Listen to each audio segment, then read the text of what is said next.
मैं एक आम से इलाके में रहती थी जहाँ पर ज़्यादातर लोग गरीब ही थे। हमारे मोहल्ले में बिजली और पानी का हमेशा मसला रहता था। यहाँ के लोग पढ़े लिखे भी नहीं थे। औरतें अपने घर में अपना काम करती और उसके बाद एक दूसरे के घर में ताका झांकी करती रहती थीं। यहाँ की औरतें अपने पड़ोस की सारी खबर रखती थीं, किसके घर में क्या चल रहा है। हम लोग भी बहुत गरीब थे। हम 5 बहनें थे। हमारा कोई भाई नहीं था। पिताजी भी छोटी मोटी नौकरी करते थे। मैंने 1-2 क्लास पढ़ रखे थे। इसके बाद पैसों की वजह से मैं आगे नहीं पढ़ पाई थी। मैं तीसरे नंबर की थी। मुझसे बड़ी 2 बहनें थीं। मेरी उम्र 20 साल थी। मुझसे बड़ी बहन 22 साल की थी और उससे बड़ी 24 साल की। इसी तरह मुझसे छोटी बहनों में भी उम्र में ज़्यादा फर्क नहीं था। मेरा सारा दिन घर के कामकाज में ही निकल जाता था। मेरी 2 बहनें जो मुझसे बड़ी थीं, उन्होंने बीए कर रखा था। वो हमारे ही मोहल्ले के एक स्कूल में पढ़ती थीं। इस वजह से वो शाम को ही घर वापस आती थीं। घर की सारी जिम्मेदारियां मुझ पर ही थीं। पिताजी भी सारा दिन अपने काम पर रहते थे और मेरी माँ बीमार रहती थी। छोटी बहनों की जिम्मेदारी भी मुझ पर ही थी। हम गरीबों के लिए हमारी इज्जत ही सब कुछ होती है, इसलिए हम इस मामले में बहुत डरते थे। मेरी बड़ी बहनें भी इस बात का बहुत ख्याल रखती थीं। भले ही वो घर से बाहर पढ़ाने जाती थीं, लेकिन कभी भी किसी गैर मर्द से बात नहीं करती और हम सब बहनों को अपनी इज्जत का बहुत ख्याल था। यही वजह थी मोहल्ले की औरतें भी हमारी बहुत इज्जत करती थीं। एक दिन हमारे घर पर मेहमान आए। पिताजी उस दिन घर पर नहीं थे। मैं उन लोगों को नहीं जानती थी। मैंने उन्हें पहली बार देखा था। हमारा घर बहुत छोटा था, लेकिन मैं बहुत साफ सुथरा रखती थी। मेरी दोनों बहनें रोज़ की तरह अपने स्कूल गई हुई थी। जब तक वो वापस आई, मेहमान जा चुके थे। हमारे घर जो मेहमान आए थे, उसमें एक मर्द और एक औरत थी। उनके जाने के बाद किसी ने कोई बात नहीं की। माँ पिताजी भी कुछ दिनों खामोश ही रहे। कुछ दिनों बाद जब मैं अपना काम कर रही थी, तो माँ ने मुझे अपने पास बुलाया, प्यार से मेरे ऊपर हाथ फेरा और मुझसे कहने लगी कि तुम कब इतनी बड़ी हो गई, हमें पता ही नहीं चला। मैं अपनी माँ की बात समझ नहीं पाई थी। मुझे उनकी बात तब समझ में आई जब उन्होंने मुझसे कहा कि उस दिन जो मेहमान आए थे, उनके साथ जो लड़का आया था, वो तुझे कैसा लगा? वो तुम्हारा रिश्ता मांगने के लिए आए थे। वैसे तो वो हमारे घर की किसी भी लड़की से अपने लड़के की शादी कर देते, लेकिन उस समय तुम्हारी दोनों बड़ी बहनें घर में नहीं थी, तो वो तुम्हें ही पसंद करके चले गए। अब वो हमसे जवाब मांग रहे हैं। तुम्हारे पिताजी ने लड़के की छानबीन करवाई है। लड़का अच्छे घर का है, अच्छी जगह नौकरी करता है, खूबसूरत और जवान है, और हमें भी वो लड़का बहुत पसंद आया है। अगर तुम कहो तो तुम्हारा रिश्ता वहीं तय कर दें। शादी हर लड़की का सपना होता है। मेरा भी सपना था, लेकिन मेरा सपना इतनी जल्दी पूरा होगा, मुझे इस बात पर यकीन नहीं आ रहा था। इतना अच्छा लड़का मेरे लिए रिश्ता लेकर आया था।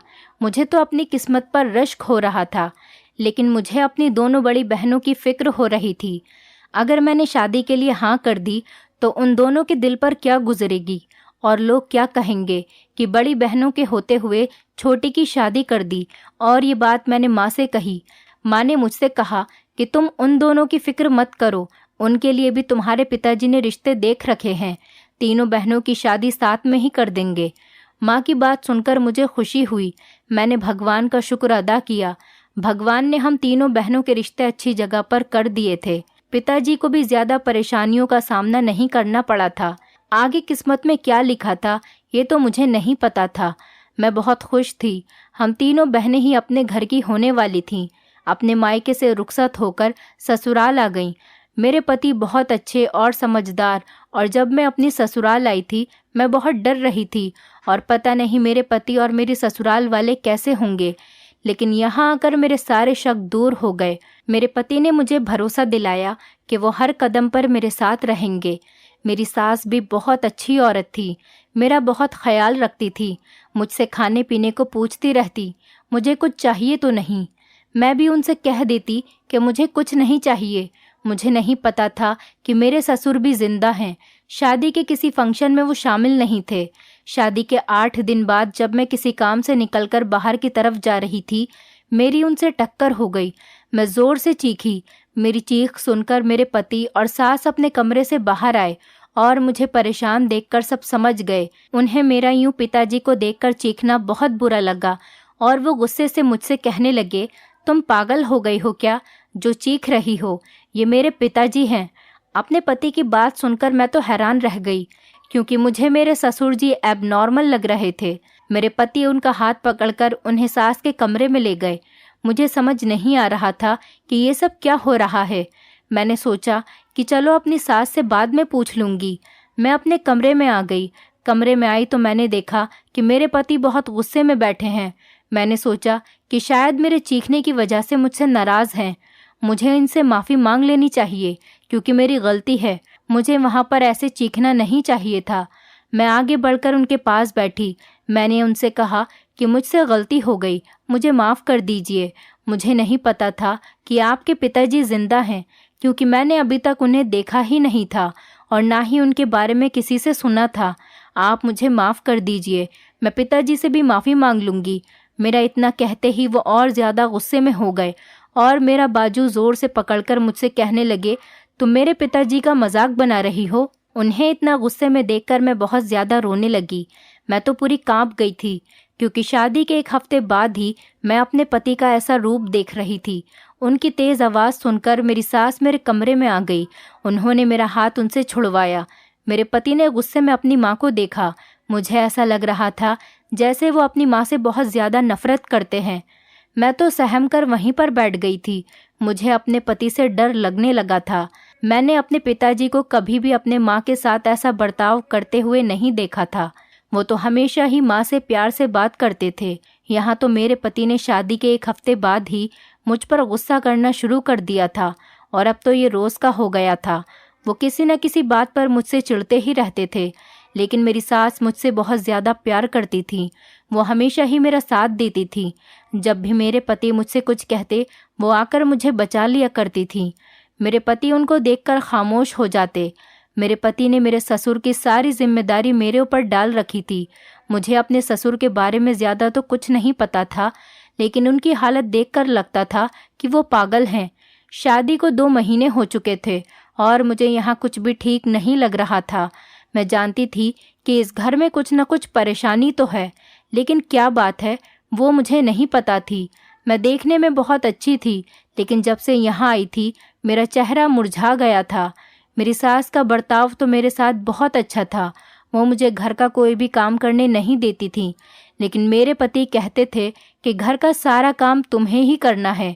मेरे ससुर की दिमागी हालत भी ठीक नहीं थी। वो अपने आप से ही बातें करते रहते हैं और हंसते रहते हैं। कभी कभी तो वो मुझे भी बुरा भला कह दिया करते थे, लेकिन मैं इस बारे में अपने पति को कुछ नहीं बताती थी, क्योंकि मैं शादी के 1 हफ्ते बाद ही उनका गुस्सा देख चुकी थी और ये बात भी अच्छे तरीके से समझ चुकी थी कि अगर मैं उनसे कुछ कहूँगी तो वो मुझे मारना शुरू कर देंगे, मेरी कोई बात पर यकीन नहीं करेंगे। एक रात जब हम अपने कमरे में सो रहे थे, किसी ने कमरे का दरवाज़ा खटखटाया। उस दिन मैं बहुत ज़्यादा थकी हुई थी, क्योंकि मेरे पति ने अपने दोस्तों को दावत पर बुलाया था और ख़ासकर मुझसे कहा था कि सारा काम मुझे अकेले ही करना है। हालांकि मेरी सास ने मुझे कहा कि मैं तुम्हारी मदद कर देती हूँ, लेकिन पति के गुस्से की वजह से मैंने उनसे कुछ भी नहीं करवाया। मैंने उनके लिए सारा खाना खुद ही बनाया, उन सबको खाना खिलाया। रात को बर्तन धोकर किचन साफ करके मैं सोने के लिए लेट गई थी। मैं चाहती थी कि मैं अब चैन से सो जाऊं। वैसे तो मैं अपने घर पर भी सारा काम करती थी, लेकिन यहाँ काम के साथ साथ मेरे दिमाग पर भी बहुत लोड पड़ता था। हर टाइम मैं सोचों में घिरी रहती थी। मैंने थकान की वजह से उठकर दरवाज़ा नहीं खोला। मेरे पति ने खुद ही उठकर दरवाज़ा खोला। देखा तो सामने मेरी सास और ससुर खड़े थे। दोनों माँ बेटे में बहस चल रही थी। मेरी सास कुछ काम को कह रही थी, लेकिन मेरे पति मना कर रहे थे। उन दोनों की बहस सुनकर मजबूरन मुझे भी उठना पड़ा। मैं जानना चाहती थी कि दोनों में क्या बहस चल रही है। मेरे उठते ही मेरी सास मेरे पास आई और मेरा हाथ पकड़कर मुझसे कहने लगी कि चलो मेरे साथ चलो। मैं उनकी बात समझ नहीं पा रही थी। वो मुझे ज़बरदस्ती मेरे कमरे से उठाकर अपने साथ बाहर ले गईं।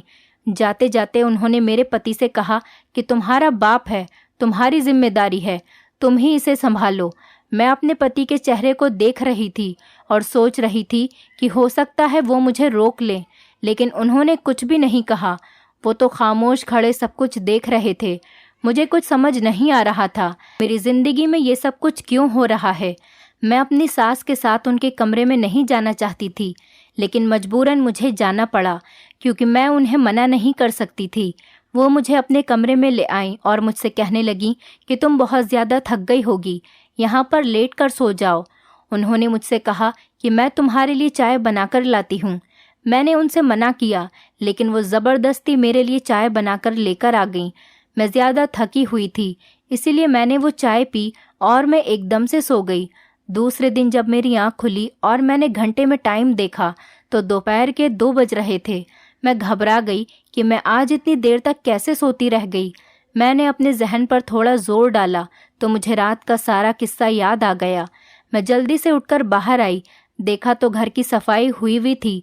ससुर जी भी मेरे कमरे में ही थे, मेरी सास भी बाहर बैठी थी। मुझे देखकर कहने लगी, उठ गई तुम्हारी तबीयत अब कैसी है? रात को तुम्हें मेरे कमरे में ठीक से नींद तो आई थी ना? मैंने उनसे अपने पति के बारे में पूछा कि वो ऑफिस चले गए, उन्होंने नाश्ता किया या नहीं। तो वो कहने लगी कि मैं तुमसे तुम्हारे बारे में पूछ रही हूँ, लेकिन तुम्हें तो बस उसकी ही फिक्र रहती है। वो ऑफिस चला गया है और नाश्ता करके नहीं गया है। अगर उसे भूख लगेगी तो वो खुद वहाँ पर कुछ खा लेगा। उनकी बात सुनकर तो मुझे बहुत ज़्यादा हैरत हुई। मुझे अब उन पर शक होने लगा था। मुझे लग रहा था शायद वो मेरे साथ अच्छा बनने का ड्रामा कर रही हैं। वो मुझे मेरे पति से दूर करना चाहती हैं। मुझे नहीं पता था कि वो ये सब क्यों कर रही हैं, लेकिन मुझे हर हाल में अपना घर बसाना था। तो मैंने सोचा कि मैं अपनी सास से बात करूंगी, लेकिन उनसे बात करने के लिए मौका चाहिए था, क्योंकि यहाँ पर सबको ज़रा ज़रा सी बात पर गुस्सा आ जाता था। अगर मैं बिना अपनी सास का मूड देखे उनसे बात करती तो हो सकता है वो भी गुस्से में आकर मेरे साथ कुछ गलत कर बैठती। मैं नाश्ता बनाने के लिए किचन की तरफ जाने लगी तो मेरी सास ने मुझसे कहा कि मैंने तुम्हारा नाश्ता बना दिया है, टेबल पर रखा है, तुम कर लो। और दोपहर का भी खाना मैं बना चुकी हूँ।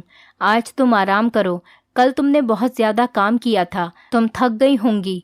मैंने उनकी बात का जवाब नहीं दिया और मैं नाश्ता करने लगी। नाश्ता करके मैं कमरे में चली गई। मैंने सोचा कि आज से मैं अपने ससुर के साथ बहुत अच्छे से रहूंगी, उनकी बहुत ज़्यादा देखभाल करूंगी। हो सकता है इससे मेरे पति खुश हो जाएं और पहले की तरह रहने लगें। लेकिन मुझे समझ नहीं आ रहा था कि एक पागल आदमी को कैसे ट्रीट करते हैं। मैंने सोचा कि मैं अपनी बहन को फ़ोन करके उससे मालूम करती हूँ। मैंने अपनी बहन को कॉल लगाई और बातों बातों में उससे पूछ लिया, क्योंकि वो पढ़ी लिखी थी और मुझसे ज़्यादा समझदार थी। उसने काफ़ी टाइम स्कूल में पढ़ाया था, इसलिए वो जानती थी कि किसके साथ किस तरीके से बात करनी चाहिए। उन्होंने इन सब बातों की वजह तो नहीं पूछी, लेकिन मुझे लगता था कि वो समझ गई है कि मुझे कुछ परेशानी है। मेरी बहन ने मुझे बताया, पहले तुम अपने घर की शांति के लिए हवन करवा लो। उसके बाद उसने मुझे और बहुत सी बातें समझाईं। मुझे अपनी बहन से बात करके बहुत सुकून मिला था। मेरा दिल हल्का हो गया था। मैंने रात का खाना बनाया और अपने पति का इंतज़ार करने लगी। मेरे पति उस दिन देर से घर आए थे। मैं उनका इंतज़ार करते करते वहीं टेबल पर ही मेरी आंख लग गई। पति घर पर आए और उन्होंने मुझे ऐसे सोता हुआ देखा तो मुझे उठाकर कहने लगे कि कमरे में जाकर सो जाओ। मैंने उनसे पूछा कि मैं आपके लिए खाना लगाऊं? उन्होंने कहा कि मुझे भूख नहीं है। मैंने उनसे पूछा, क्या बाहर से कुछ खाकर आए हैं? मेरे पति ने जवाब दिया कि मैंने कल से कुछ नहीं खाया। तो मैंने उनका हाथ पकड़ लिया और उनसे सॉरी कहने लगी। मैंने उनको बताया कि मैंने आज ससुर जी का बहुत ख्याल रखा है, दवाई भी टाइम से दे दी थी और खाना भी टाइम से दिया था, और मैं उन्हें डॉक्टर के पास भी लेकर गई थी। डॉक्टर ने कहा है कि वो जल्द ही ठीक हो जाएंगे। ये सुनकर मेरे पति का मूड कुछ अच्छा हो गया। उन्होंने मुझसे कहा कि तुमने खाना खाया?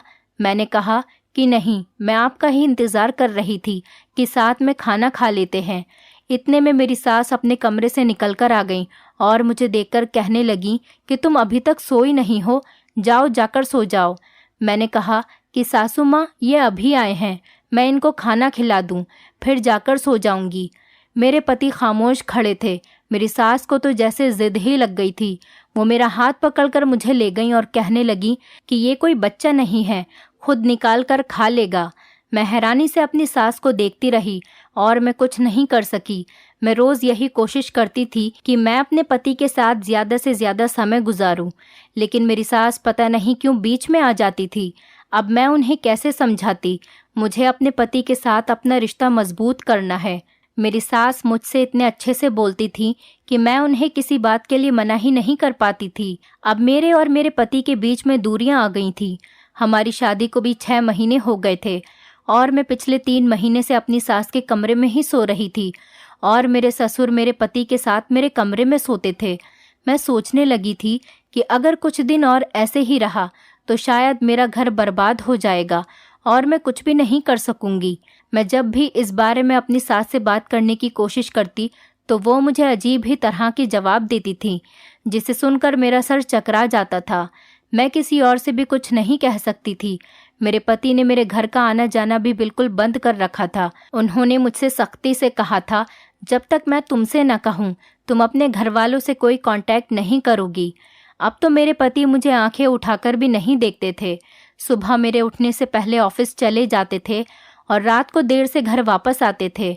अगर किसी रात में जागकर उनका इंतजार करती तो मेरी सास मुझे ज़बरदस्ती कमरे में ले जाती और सोने को कह देती थी। अगर कभी मैं अपने पति से बात करने की कोशिश करती तो वो भी मुझे अजीब नज़रों से घूरने लगते। मेरी ज़ुबान वहीं बंद हो जाती। अब मैं सारा दिन अपने ससुर का ध्यान रखती, लेकिन मेरे सास को अपने पति की बिल्कुल भी फिक्र नहीं थी। जब मैं अपने ससुर का ख्याल रखती और उन्हें दवाई देती तो वो मुझसे भी कहती कि तुम इन बाप बेटों की इतनी फिक्र क्यों करती हो? इन दोनों को अपने हाल पर छोड़ दो, दोनों ही एक जैसे हैं। एक दिन मेरे पति की छुट्टी थी। वैसे तो वो अक्सर छुट्टी वाले दिन भी घर पर नहीं रहते थे, लेकिन आज वो घर पर ही थे और मेरे पास मौका था। मैं उनसे बात भी करना चाहती थी। मैं जल्दी से अपना काम करके अपने पति के पास जाकर बैठ गई। मुझे बहुत डर लग रहा था उनसे बात करते हुए। फिर भी मैंने डरते डरते उनसे कहा, आप मुझे समय क्यों नहीं देते हैं? ऑफिस चले जाते हैं, रात को भी देर से वापस आते हैं। इतने दिन हो जाते हैं आप मुझसे बात ही नहीं करते। मैं अपनी बात कहते हुए बहुत कपकपा रही थी, डर भी रही थी कि कहीं मेरे पति को गुस्सा ना आ जाए। मेरी बात सुनकर मेरे पति ने कहा, मेरी माँ तो ऐसी ही थी, तुम भी मेरी माँ के साथ साथ ऐसी ही हो गई। तुमने मेरे साथ आज तक किया ही क्या है? मैं उनको देखने लगी। मैं कहना चाहती थी कि यहाँ पर मेरे साथ क्या हो रहा है वो तो मुझे खुद समझ नहीं आता। इतने में मेरी सास ने मुझे आवाज़ लगा दी, लेकिन मैंने अपनी सास की आवाज़ नहीं सुनी। पहली बार ऐसा हुआ था कि मैंने अपनी सास की आवाज़ पर कोई जवाब नहीं दिया था। जब मैंने उनकी बात का कोई जवाब नहीं दिया तो वो मेरे कमरे में आ गईं और कहने लगी, क्या तुम्हें मेरी आवाज़ नहीं आई? मैं खामोश रही और अपने पति के चेहरे को देखने लगी। मेरे पति बड़े गुस्से से उठे और अपनी माँ से कहने लगे, आप तो थी ही खराब, आपने मेरी पत्नी को भी अपने जैसा कर लिया। मुझे तो अब नफरत हो गई है औरत जात से। दोनों माँ बेटे बहुत बुरी तरह से लड़ रहे थे और एक दूसरे को बुरा भला कह रहे थे। सास कह रही थी कि तेरे बाप ने तुझे भी अपने जैसा कर लिया है, देख क्या हाल हो गया है उसका। भगवान ने उसे उसके किए की सज़ा दी है। मेरे पति कह रहे थे कि आप मेरा घर खराब कर रही हैं। कौन माँ अपने बेटे की पत्नी को अपने साथ सुलाती है? जब भी मेरी पत्नी मेरे पास बैठती है, मुझसे बातें करती है, तो आप उसे बुला लेती हैं। जब से मेरी शादी हुई है मैं आपकी यही हरकतें देख रहा हूँ और बर्दाश्त भी कर रहा हूँ। क्या सिखा रही हैं आप इसे? आप तो ऐसे बिल्कुल अपने जैसा बना रही हैं। आपको तो कभी अपने पति की फिक्र ही नहीं हुई। आप मेरी पत्नी को भी यही सिखा रही हैं। उसे भी मेरी कोई फिक्र नहीं है। ये घर है या नर्क, कुछ पता ही नहीं चलता। दोनों में से कोई भी चुप होने का नाम नहीं ले रहा था कि दोनों अपनी अपनी कहे जा रहे थे। ससुर जी भी पास में बैठे सब कुछ सुन रहे थे। मैं उनका बहुत ज़्यादा ध्यान रख रही थी और उन्हें दवाई भी समय से देती थी, इसलिए वो पहले से बहुत बेहतर हो गए थे। अब सबकी बातें भी समझने लगे थे। खाना भी अपने साथ में खा लिया करते थे और अपना ध्यान भी खुद रखने लगे थे, लेकिन किसी से कोई बातचीत नहीं करते थे। मेरे पति को भी मेरी मेहनत नज़र आ रही थी। वो समझते थे कि मैं ये सब कुछ उनके लिए कर रही हूँ ताकि वो मुझसे खुश रहें, लेकिन कोई तो ऐसी बात थी जो मैं नहीं जानती थी। मैं इन सब उलझनों में बहुत ज़्यादा थक गई थी। दोनों माँ बेटे बराबर लड़ाई कर रहे थे। इन दोनों का लड़ना तो बंद ही नहीं हो रहा था। जितना हो सकता था एक दूसरे को बुरा भला कह रहे थे। इन दोनों की बातें सुनकर तो मेरे कानों से खून बहने लगा था।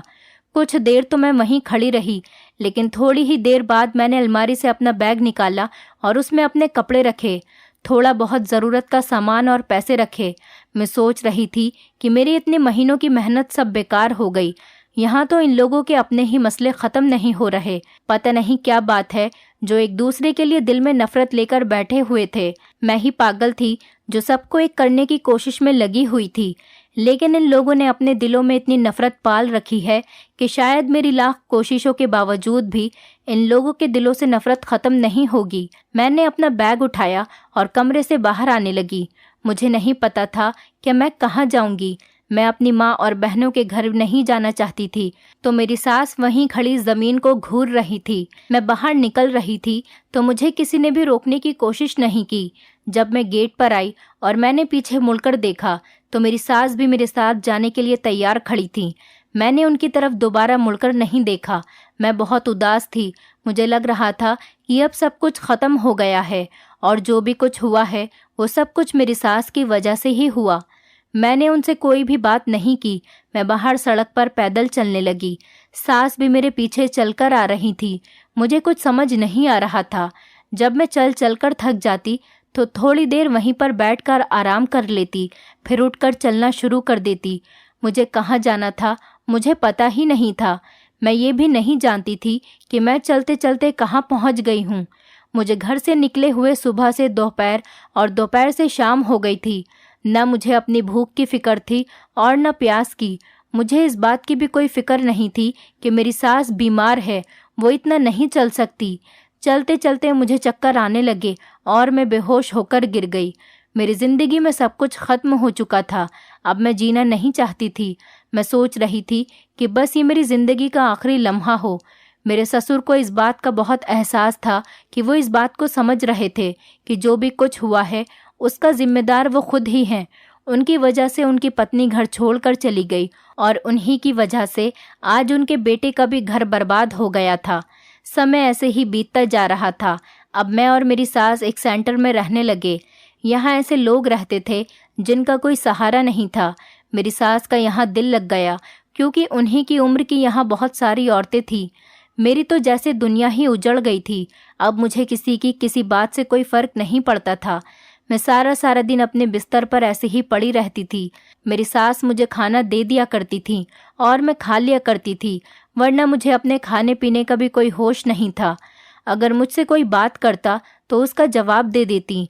मेरी सास यहाँ भी मेरा बहुत ख्याल रखती थी, लेकिन अब मुझे उनके होने या होने से कोई फ़र्क नहीं पड़ता था। मैं एक पत्थर दिल इंसान बन चुकी थी।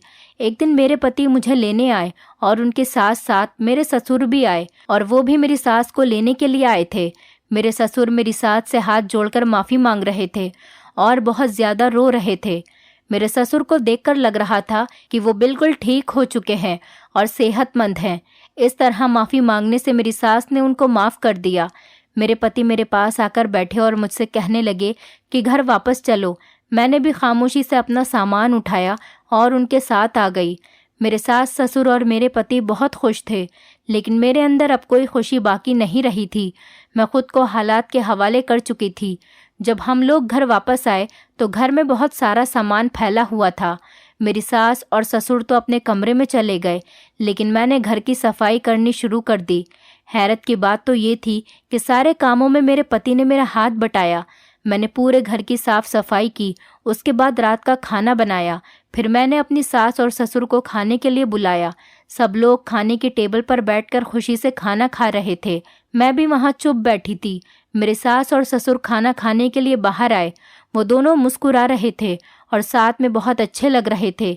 सबने बैठकर खाना खाया, लेकिन मेरे हलक से तो खाना उतर ही नहीं रहा था। मैंने सबको मिलाने की कितनी कोशिश की थी और इस कोशिश में मैं खुद क्या से क्या हो गई थी। मैं चाहती थी कि सब लोग मिलजुल कर हंसी खुशी रहें, लेकिन मुझे पता नहीं था कि सबको खुश करते करते मेरी हालत ऐसी हो जाएगी। खाना खाने के बाद मेरे पति मेरे पास आकर बैठ गए और उन्होंने मेरे हाथ को अपने हाथ में पकड़ लिया और वो प्यार से मेरे चेहरे को देखने लगे। मेरा चेहरा जो पहले बहुत खिला खिला रहता था, अब मुरझा गया था। आंखों के नीचे काले धब्बे पड़ गए थे। मेरा शरीर भी बहुत कमज़ोर हो गया था। मेरी तबीयत भी कुछ ठीक नहीं रहती थी। अब मेरा सजने संवरने का भी कोई दिल नहीं करता था। मेरे पति की आंखों में मेरे लिए मोहब्बत दिख रही थी। वो मुझसे कहने लगे कि मैं रात को तुम्हें कहानी सुनाऊंगा, क्या तुम सुनोगी? मैंने हाँ में सिर हिला दिया। मेरी सास मुझसे बात करना चाहती थी, लेकिन मैंने उनकी कोई बात नहीं सुनी। मेरा किसी से भी बात करने का दिल नहीं कर रहा था। मेरा दिल कर रहा था कि मैं इस घर से कहीं दूर चली जाऊं। मैं अपने कमरे से बाहर जा रही थी कि मेरे पति ने मेरा हाथ पकड़ लिया। मैंने हाथ छुड़ाकर बाहर जाने की कोशिश की। उन्होंने मेरा हाथ बहुत टाइट से पकड़ा हुआ था। उन्होंने मुझे बेड पर बिठाया और वो खुद ज़मीन पर बैठ गए। मेरी सांसें बहुत तेज़ तेज़ चल रही थी और दिल बहुत तेज़ धड़क रहा था। मैं इस कमरे से बाहर जाना चाह रही थी, लेकिन मेरे पति ने मुझे वहाँ पर पकड़कर अपने पास बैठा लिया। वो मुझसे अपने किए की माफ़ी मांग रहे थे और बहुत ज़्यादा शर्मिंदा थे। वो कह रहे थे कि मैं उन्हें एक मौका और दे दूं ताकि वो अपनी गलती सुधार सकें और वो मेरे साथ आगे से कभी भी कोई ऐसा बर्ताव नहीं करेंगे जो मुझे बुरा लगे। उन्होंने मुझे बताना शुरू किया। मैं इसी घर में पैदा हुआ था। मेरी माँ की बहुत छोटी उम्र में शादी हो गई थी। मेरे पिताजी उनसे उम्र में बहुत बड़े थे। जब मैं पैदा हुआ तो मेरे माता पिता मेरे पैदा होने पर बहुत खुश थे। दोनों मुझे बहुत प्यार करते थे, लेकिन पिताजी को पता नहीं क्या हो गया था। उन्होंने गली के आवारा लड़कों के साथ बैठना शुरू कर दिया था। रफ्ता रफ्ता उन्होंने जुआ खेलना शुरू कर दिया और शराब पीनी भी शुरू कर दी। उन्होंने अपनी नौकरी भी छोड़ दी थी। उस समय मैं बहुत छोटा था और ये सब कुछ नहीं जानता था, लेकिन मेरी माँ ने मुझे कभी भी पिताजी के बारे में ऐसा कुछ नहीं बताया था। वो हमेशा मेरे सामने पिताजी की तारीफ करती थी। मैं भी अपने बाप को एक हीरो समझता था। वो रोज़ रात को मेरी माँ को बहुत मारते थे, लेकिन मेरी माँ ने ये सब बातें मुझसे छुपा रखी थी। मैं समझता था कि उनकी तबीयत ठीक नहीं है, वो बीमार रहती हैं, लेकिन उनके इस हालत के जिम्मेदार तो पिताजी थे, जो नशे की हालत में उन्हें रोज़ मारते थे। मेरी माँ घर का सारा काम करती और उसके साथ साथ पड़ोस के घरों में भी जाकर काम करती थी ताकि हमारा गुजारा हो सके। मेरी नज़र में तो मेरे पिताजी हीरो थे। मेरी माँ ने हमेशा उनकी तारीफ की ताकि मेरे ऊपर कोई गलत असर न पड़े, लेकिन मेरे पिताजी हमेशा मुझसे माँ की बुराई करते रहते थे।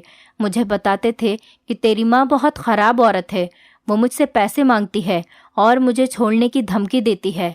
मैं अपनी माँ से वैसे तो बहुत प्यार करता था, लेकिन मैं जैसे जैसे बड़ा होता गया, पिताजी की बातें मेरे दिमाग में बसती गईं। मैं धीरे धीरे अपनी माँ से नफ़रत करने लगा। मैंने अब अपनी माँ से बातचीत करना बंद कर दी थी। मैं घर पर भी बहुत कम आता था। वो मेरे लिए बहुत ज़्यादा परेशान रहती थी। वो मुझसे पूछती, लेकिन मैं उन्हें कुछ नहीं बताता था। मुझे नहीं पता था कि मेरे पिताजी मेरी माँ पर जुल्म करते हैं। मेरी माँ ने कभी मुझ पर यह जाहिर नहीं होने दिया था कि मेरे पिताजी जुआरी हैं, शराबी हैं और उन्हें मारते पीटते हैं। जब मेरी नौकरी लगी तो मेरी माँ ने मुझसे शादी के लिए कहा, लेकिन मैंने इनकार कर दिया। उन्हीं दिनों मेरे पिताजी का एक्सीडेंट हो गया, जिनमें उनकी हालत बहुत ज़्यादा ख़राब हो गई, लेकिन डॉक्टरों ने कहा कि अगर उनकी अच्छी देखभाल की जाए तो वो सही हो सकते हैं। लेकिन मेरी माँ ने उनका बिल्कुल भी ख्याल नहीं रखा। उन्हें तो पिताजी के एक्सीडेंट का बिल्कुल भी अफसोस नहीं था। वो तो चाहती थी कि पिताजी इस दुनिया से ही चले जाएं। मुझे अपनी माँ से और ज़्यादा नफ़रत हो गई। मैं सोचने लगा था कि अब वो जो कुछ कहती हैं, मैं सोचने लगा कि पिताजी जो कुछ भी कहते थे वो सही कहते थे। मेरी माँ मेरे पिताजी को छोड़ना चाहती है। मेरे बाप ने तो मेरे दिमाग में ये बात बिठा रखी थी। फिर मैंने सोचा कि मैं शादी कर लेता हूँ ताकि मेरी पत्नी आकर मेरे पिताजी का ख्याल रख सके। इसलिए मैंने माँ से कहा कि मेरे लिए लड़की देख लीजिए। इसीलिए मेरी माँ ने मेरे लिए रिश्ते देखना शुरू कर दिया और मेरी किस्मत में तुम थी, जो मुझे तुम मिल गई। जो कोशिश तुम कर रही थी, मैं सब कुछ जानता था। मैं समझता था इस बात को कि तुम चाहती हो कि सब लोग साथ में हंसी खुशी रहें, लेकिन मैं ये नहीं जानता था कि असल मुजरिम मेरे पिताजी हैं। जिस दिन तुम घर छोड़कर गई थी, उसी दिन पिताजी ने मुझे ये सब कुछ बताया और मुझसे माफ़ी मांगी। पिताजी की बात सुनकर तो मेरे पैरों तले से ज़मीन निकल गई। मैं बिल्कुल अपने होश में नहीं रहा। मुझे अपने किए पर बहुत ज़्यादा पछतावा हो रहा था, जो मैंने तुम्हारे साथ और अपनी माँ के साथ किया था। और तुम्हारा तो इन सब में कोई कसूर ही नहीं था। तुम तो बिना वजह ही इन सब में आकर फंस गई। तुम मुझे माफ़ कर दो। मैं तुमसे अपनी गलती की माफ़ी मांगता हूँ। मैंने अपने पति की कहानी सुनकर कहा कि मैंने आपको माफ़ कर दिया। सच कहूँ तो अब मुझे आपसे कोई शिकायत नहीं है। आपने जो भी गलतियाँ की वो अनजाने में की। मैं समझ गई थी कि हमारा समाज एक ऐसी औरत को कभी भी कबूल नहीं कर सकता जिसके पति ने उसको घर से निकाल दिया हो। अब मैं अपने पति के साथ बहुत खुश थी और मेरे सास ससुर भी एक साथ बहुत खुश थे और मैं अपने पति के साथ अपने माँ बाप से मिलने गई। अब वो भी मुझे देखकर बहुत खुश हुए थे। दोस्तों, उम्मीद करती हूँ आपको हमारी कहानी पसंद आई होगी। कहानी पसंद आई है तो वीडियो को लाइक करें, चैनल पर नए हैं तो चैनल को सब्सक्राइब करें और हाँ, नोटिफिकेशन बेल को ज़रूर दबाएं ताकि अगली अपडेट सबसे पहले आपको मिले।